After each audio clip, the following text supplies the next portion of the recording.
Quando a gente assiste um filme de terror, somos obrigados a deixar nossa descrença do lado de fora da sala de cinema, porque dentro da tela vale tudo. Nossos medos cotidianos e aquilo que no dia a dia a gente chama só de pensamento intrusivo, ali nos filmes eles ganham vida e se tornam reais, e a fantasia vira o normal. Mesmo assim, tem filmes de terror que tocam em feridas muito próximas da nossa realidade, como é o caso de The Breed, Cães Assassinos, de 2005. Bem-vindos ao Críticos de Filmes de Terror e hoje vamos falar desse filme de terror que poderia acontecer na vida real. O filme se passa numa ilha pequena e isolada quando os típicos 5 amigos vão passar um fim de semana numa cabana.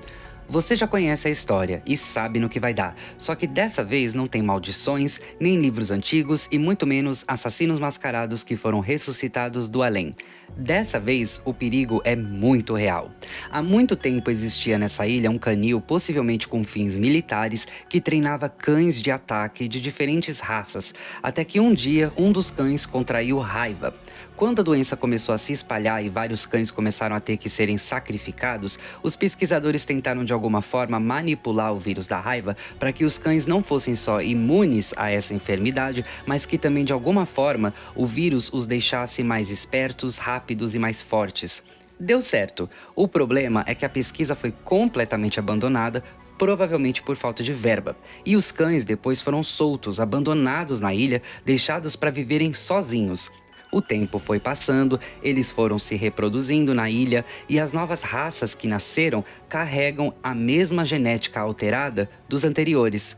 Criaram também uma certa hierarquia, perderam completamente o conhecimento da existência dos amigos humanos e essa prole que agora habita a ilha é totalmente selvagem.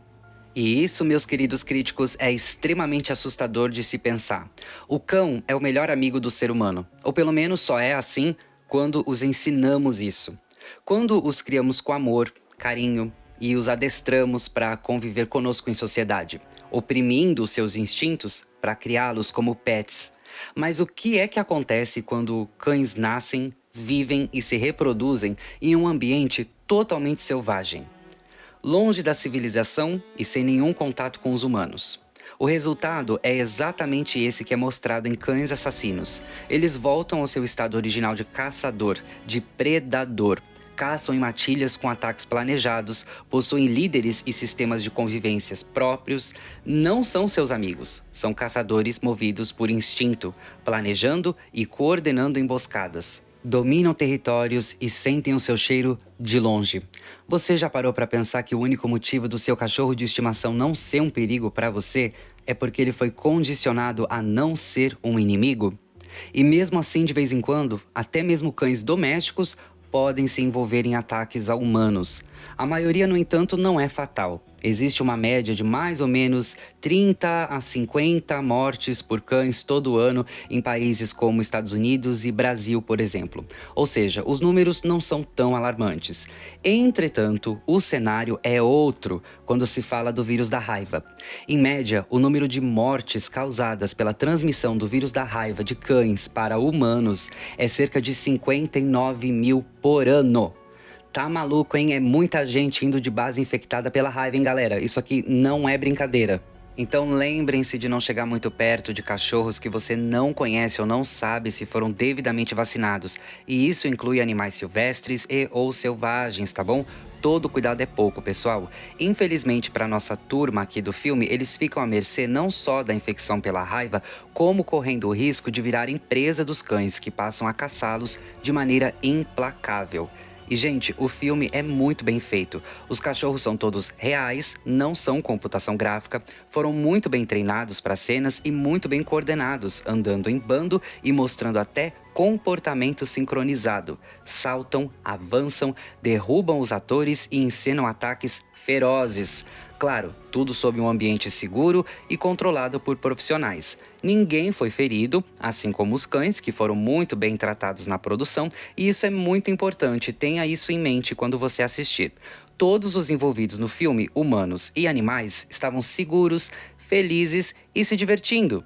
Para os cachorros, eles estavam só brincando e ganhando petiscos e carinhos na barriga em troca de boas cenas. Porém, quando você assiste, não dá essa impressão, porque os doguinhos parece que estão com sede de sangue mesmo e possuídos pelo demônio, porque eles representam no filme uma ameaça gigantesca e feroz. O jeito que esse filme foi coreografado é até impressionante, então parabéns para toda a equipe, porque tudo aqui parece extremamente realista. Destaque para os efeitos práticos, que em sua maioria estão impecáveis. Aqui não tem cachorro fazendo coisa impossível ou desafiando a física. Nada disso.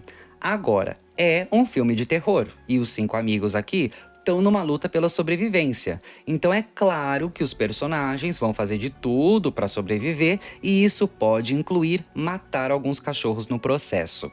Mas não precisa ficar chateado, tá bom? Vocês têm que lembrar que nesse filme os cachorros são os vilões da história, o perigo que os nossos personagens precisam enfrentar. O filme conta com um elenco até que bem bacana, com destaque para o Oliver Hudson, já conhecido no terror. Temos também uma participação bem humorada do Hill Harper e a excelente Michelle Rodrigues, que também já tem currículo no terror ali nos anos 2000, tendo participado com bastante presença em alguns dos filmes de Resident Evil. Tem uma ou duas ceninhas aqui que tiveram sem uso de CGI, mas são cenas tão rapidinhas que dá pra fazer vista grossa. 98% do filme é efeito prático, cães de verdade e ataques de verdade, entre aspas, né? Cumpre a promessa. O filme não foi muito bem recebido quando ele lançou, a maioria dos críticos na época achou ele sem graça, diziam que não era assustador e blá blá blá, e também não fez sucesso quando lançou. Acabou indo parar nas prateleiras das locadoras com um pôster que não chamava muita atenção e, pior, não continha a Michelle Rodrigues na capa, o que é um crime, porque ela estava extremamente popular na década de 2000 e estourando com a franquia Velozes e Furiosos, e esse filme aqui foi muito mal vendido. Se tivessem destacado a Michelle no pôster, nas divulgações, muito mais pessoas teriam descoberto o filme.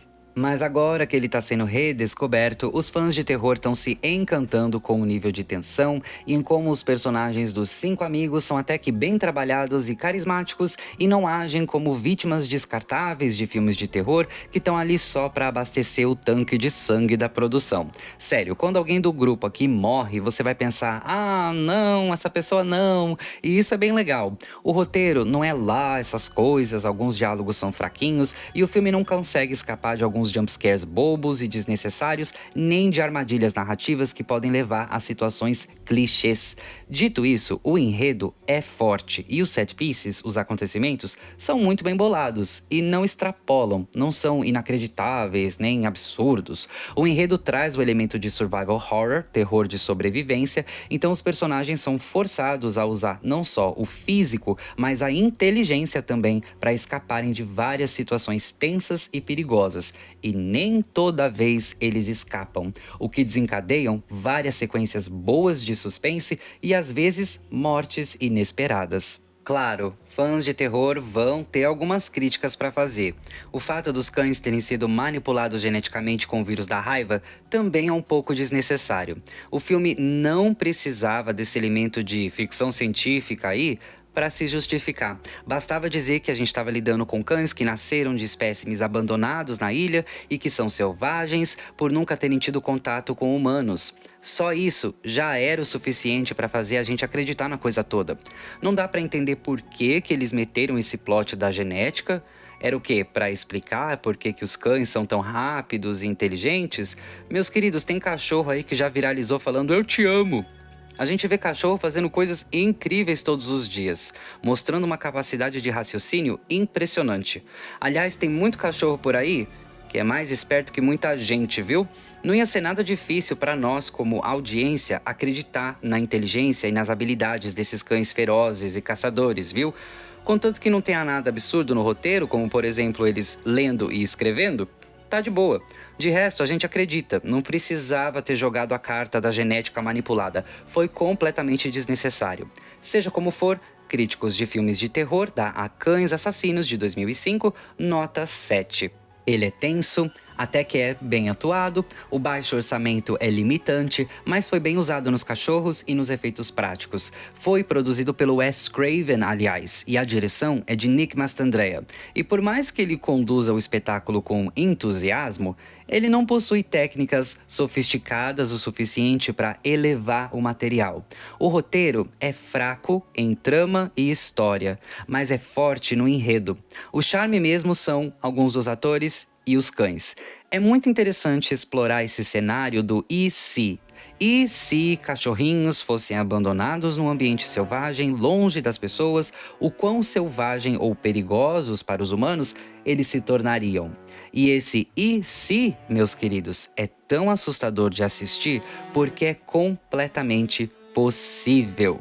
E aí, o que acham de Cães Assassinos? Deixa nos comentários. Não esquece de se inscrever, deixar um like para ajudar e ativar o sininho para não perder os próximos vídeos. Aqui é o Johnny e você está no Críticos de Filmes de Terror.